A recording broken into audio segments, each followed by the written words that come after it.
Hello, everybody. Ex-Bethelite here, and I have auxiliary pioneered.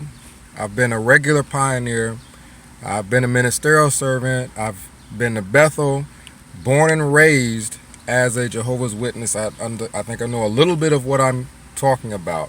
Jehovah's Witnesses are a, if you want to call them Christian extremist group. They are extremists. There is no question about this at all. There was a guy that I met up with months back. I knew that he had gotten disfellowship back when I was a kid. I didn't know why or anything like that, but I just heard about him growing up because I used to play with his son, when we were kids. And I actually met up with him on Facebook, met up at a restaurant, and we talked. And for the first time, I found out that he was disfellowshipped for voting. I guess his kids were in school, the school was in bad repair, and he wanted to vote so that the schools could get more money to make some repairs. And his wife found out and turned him in for voting. People think that Jehovah's Witnesses don't vote because of a conscious matter, because they don't want to. Their organization will not allow them to. If you don't know what disfellowshipping is, it is shunning. It is the organization telling your family and friends and everyone else not to speak to you or have anything to do with you anymore, and they will do it.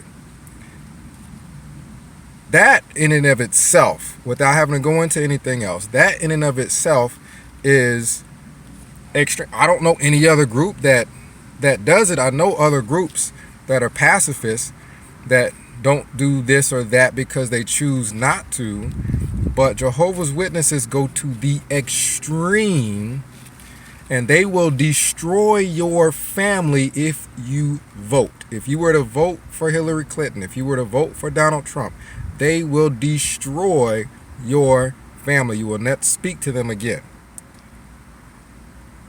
Stop me when I get to the part where this is a Christian group and it's not extremists and Russia was wrong.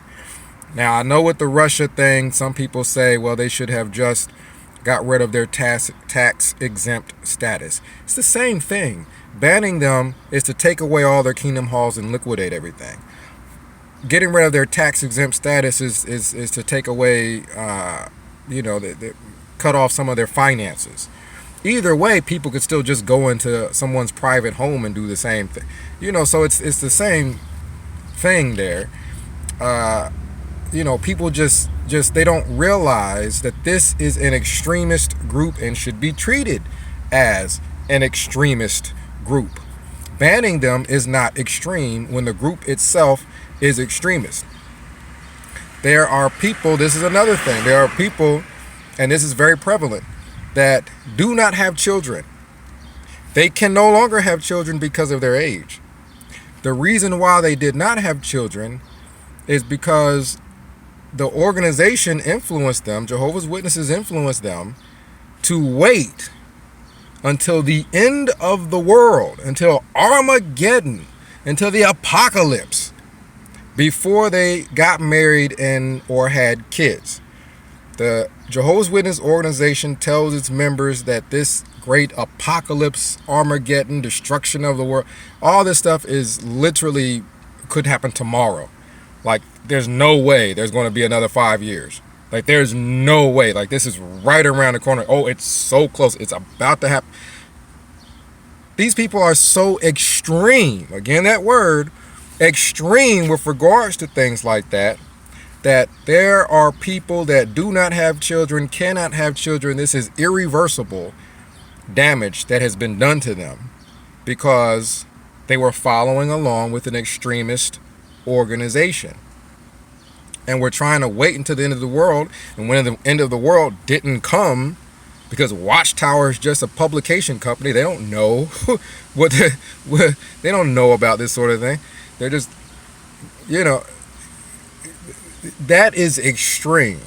I don't think anybody would even, doubt that it was extreme or argue that it was extreme. It's not, oh no, it's just a personal choice. People can't have children at Bethel. Even married people can't have children at Bethel. If they have children, they have to leave. Where they're going to go, I don't know, because Bethel does not pay its members. Jehovah's Witnesses headquarters does not pay its members. So if you have a child with your wife, you're now up the creek, trying to find a place to live, trying to find a place to support the kid, trying to do all this. And trust me, the organization will not help them at all. They just hope maybe they have some family or something to that effect to fall back on. There was a sister that I talked to. This is, again, very prevalent. It's an extreme position and very prevalent, that I spoke to and took a liking to, at some meetings. I would talk to her and things like that. This is years and years ago. It didn't happen yesterday. This is years and years ago. And I got her phone number and I started talking to her on the phone, with the intent of dating. And I remember her response was she just wanted to wait until Armageddon. She didn't want to have any, she didn't want to have a family right now, because she would be worried about what would happen when Armageddon and the great apocalypse broke out. This was an actual conversation I had. It's like, okay, let me hang up the phone now. But, as extreme and as insane as that sounds, this was what I was accustomed to growing up as a Jehovah's Witness. You grow up around, extremism. Let's say your brother is getting married. Now, the idea is that people get married once. This is a big deal. Let's say your daughter is getting married. This is huge. So, of course, you're wanting to plan the wedding. You're thinking about giving away the bride and all of that. Wait a minute. If you have not been going to meetings, or if the Jehovah's Witness organization has any kind of an issue with you whatsoever, these marriages, these weddings happen inside of kingdom halls, because they're not allowed into a church. So these weddings happen inside of a kingdom hall. They won't allow you to be a part of your own daughter's wedding. Let's say you haven't been to the hall or what have you, and they hadn't seen you in a while. Your daughter's about to get married. Your brother is about to get married. These are close family ties. These are once in a lifetime situations. Ideally, they will not allow you to give away the bride. They won't allow you to be the best man. They won't allow you. This organization is extremist.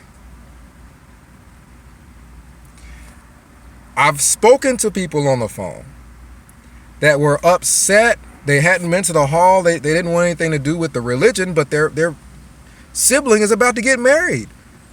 And up until close to the wedding, they were planning on being a part of it. They had all of their things together and everything. And then they find out that the elders from that particular congregation contact the person that's getting married and tells them, hey, he can't be in your wedding. And they can't. This is an extremist group. They have that much control over its members. If that person was to go ahead and to have them in their wedding, that person could be disfellowshipped and then shunned, like the most extreme thing that could possibly happen. These are the things that, when Russia banned Jehovah's Witnesses, I think a spokesman for Jehovah's Witnesses went on the news and said, all we want to do is read the Bible and attend our worship service. Why are they doing this? Lying through their teeth. Lying through their teeth. They know full on well why they need to be banned. They know that they're an extremist group. They pose as just Christian. They pretend to just be Christian, and they want to pull on people's emotions to pretend like this is just religious persecution. They're just persecuting us because we're Christians. No, they're an extremist group. Men cannot have beards. This here, I would not be able to give a talk or go door to door and all of this because of this here. Just some weird cult rule that the Jehovah's Witnesses have where men are not supposed to have beards. If you're just studying with them and you go into the Kingdom Hall with a beard, they probably won't bring it up immediately. But before you become a member, at some point they're going to say, yeah, we prefer you to shave your beard. Strongly prefer you to shave your beard, as in shave your beard. That type of control. And that's just that. Where is that in the Bible?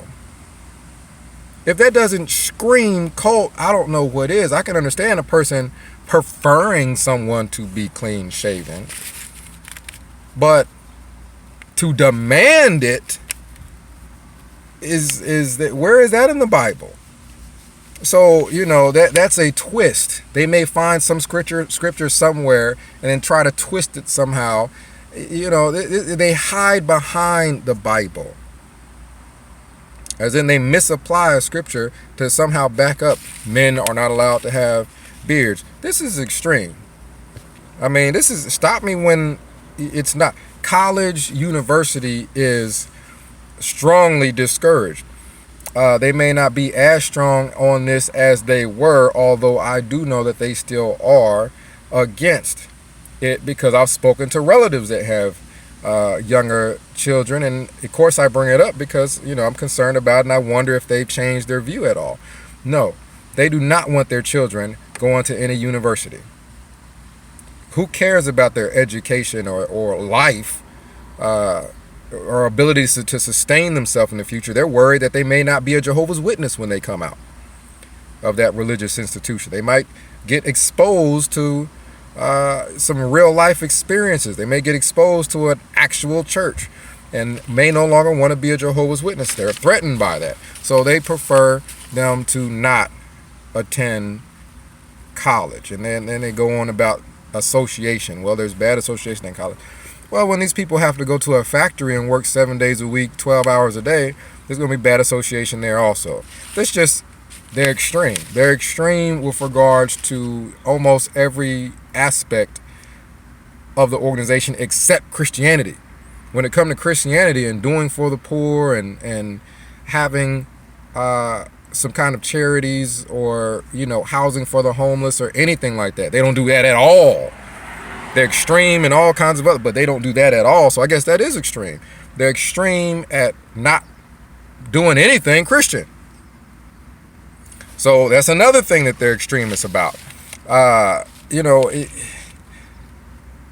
have to really understand, and this should be offensive, if you're a Catholic, Baptist, Pentecostal, anything else, Jehovah's Witnesses believe that you are part of Babylon the Great. I don't care what it is. If you're something other than a Jehovah's Witness, your church is directly run by the devil. According to them, you are Babylon the Great. You're the worst thing in the world. Their members aren't even allowed to step foot inside of your church service. I don't care if it's just a choir performance or what, or a wedding or a funeral or what. They're not supposed to step foot inside of your church, because every other religion is the devil. It is directly controlled by Satan. Can that be any more extreme? Governments are the same thing. They don't want anyone to vote. They don't want anybody to have political office. They don't want anybody to do anything with regards to the government, because the government is a part of, quote unquote, the world. Anything that's not Jehovah's Witness is, quote unquote, the world, and the world is all bad, and the world is all controlled by Satan. That's extremist. That's religious extremists. No dating outside of Jehovah's Witness. Now, your son or daughter could want to date a perfectly Christian Baptist or Christian, who knows, you know what I mean? A Christian of another faith. Person could be high character, great person. They're not a Jehovah's Witness. No, that doesn't need to happen. People will get right up in your business and try to break up your relationship if you're dating somebody in the Jehovah's Witness that they don't like, let alone someone who is not a member of that particular religious extremist group. And of course there's no marrying if you're not supposed to date anybody that's not a Jehovah's Witness. Not somebody that's not a Christian, somebody that's not a Jehovah's Witness. You're not supposed to date them. Let alone, you're not even supposed to hang out with them. Let alone date them. That is extreme. You're not supposed to be friends really with people. If you have to work with them, you got to work with them. But outside of work, you're not even supposed to hang out with a person who is not a Jehovah's Witness. Stop me when I get to the point where they're not an extremist group. They are extremists. People, know they're not strapping on bombs, but they're dying left and right because their organization doesn't want their members accepting blood. Even, it's not just when there's a choice. Oh, you have a 50% chance here and you got a 60% chance here. Well, it's only a 10% chance different. No, I'm talking about a serious car accident. They've lost so much blood, they've got to get some, otherwise they're going to die. Their family will allow them to die because their organization, this publishing organization, feels that people should not have blood transfusions, a medical practice, because the Bible talks about not being involved with any pagan blood practice or eating of blood or anything like that. We're talking about medical procedures. We're talking about an extreme situation, an accident. Two completely different things. But this group is extremist. They will let you die. People have died. I've had a relative that I know of personally that didn't take a blood transfusion, and the doctors were just like, what are we going to do? What are we supposed to do? You know what I mean? The person just deteriorated until they died. Not that, no one knows that would have solved everything. But there would have been a lot of options with it. Just the fact that you're willing to let a child die. The child ain't even got a chance to live, but they're willing to let him die because the watchtower said so. That's extreme. That's extreme. Anytime you have an organization with that much control over people, that's a cult, number one. Number two, that type of, everything I'm talking about so far, it's extremist. All of it is extremist. I mean, shunning is not something that has a time limit on it. There's no time limit or anything like that. There's people that have been disfellowshipped and they're shunned, and 50 years later, they're still shunned. 2 decades, 3 decades, it doesn't matter. Once you're disfellowshipped, until they let you back in, by you going back and doing whatever it is they tell you to do. That's how they get people to be obedient. You're still shunned by your family. Your family they're not going to have the wherewithal, the common sense to say this was a decade ago. Now, keep in mind, there are people that are Jehovah's Witnesses that don't really, they're not extremists themselves personally. They may not, so they may not follow that rule. They may, give them a call and this and that, things like that. Some are that way. Don't get me wrong. There's a lot of people that hadn't spoken to their relatives in 30 plus years because of this extremist religious cult. But even the people that choose not to follow that, they know it's a rule. They know that this organization is extremist. That is the rule, and they're choosing not to follow it. We could go on and on. No national anthem. Jehovah's Witnesses won't sing the national anthem. What is with that? You know, they want all the freedoms that you get from being in America. They want all the benefits, but the members aren't supposed to see themselves really as American. The Jehovah's Witness organization is not just your religion, it's your nationality, it's your everything. They don't want to compete with anything else, not just churches, even the government. They won't even allow you to sing the national anthem because they don't want you to feel a part of your own government. You can't vote or sing the national anthem or anything like that. You can't be a part of your government. They want full and complete control over the membership. I can go on. Stop me when they're not extreme. The Jehovah's Witnesses are an extremist religious group. You can't even really call them Christian. That's a debate as to whether they're Christian. It's even that bad. That it's not just that it's extremist, but you got to debate whether or not it's even an extremist Christian group or just an extremist cult. Got to go to work. Working 7 days a week at Molly. This is ex-Bethelite signing out.